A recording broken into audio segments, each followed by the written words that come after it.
Hello everyone. ഇന്ന് നമുക്ക് സർവേക്കകത്തുള്ള ഒരു ക്വസ്റ്റ്യൻ നോക്കാം. The total number of link provided in the Gunder's chain. Question ഇങ്ങനെയാണ്. The total number of link provided in the Gunder's chain. Option A 100, B 66, C 33, D 50. ഇതിന്റെ answer വന്നിട്ട് option A ആണ്. Gunter's ചെയിനിൽ എത്ര links ഉണ്ട് എന്നാണ് ക്വസ്റ്റ്യനിൽ ചോദിച്ചിരിക്കുന്നത്.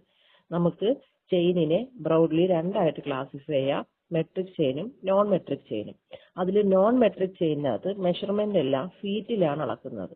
ആ നോൺ മെട്രിക് ചെയിനകത്ത് വരുന്ന 3 ഇമ്പോർട്ടന്റ് ആയിട്ടുള്ള ക്ലാസിഫിക്കേഷൻ ആണ് engineers chain, Gunter's chain, revenue chain.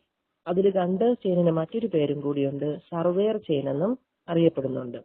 Engineers ചെയിനിന്റെ total നീളം വന്നിട്ട് 100 ഫീറ്റ് ആണ്. എന്നാൽ ഗണ്ടേഴ്സ് ചെയിനിന്റെ ടോട്ടൽ നീളം വന്നിട്ട് 66 ഫീറ്റ് ആണ്. റവന്യൂ ചെയിൻ ആകുമ്പോൾ 33 ഫീറ്റ് ആണ്. ഇതിൽ ആദ്യം പറഞ്ഞ രണ്ടെണ്ണം എഞ്ചിനീയേഴ്സ് ചെയിനും സർവേയർ ചെയിനും 100 ലിങ്ക്സ് ആയിട്ട് ഡിവൈഡ് ചെയ്തിട്ടുണ്ട്.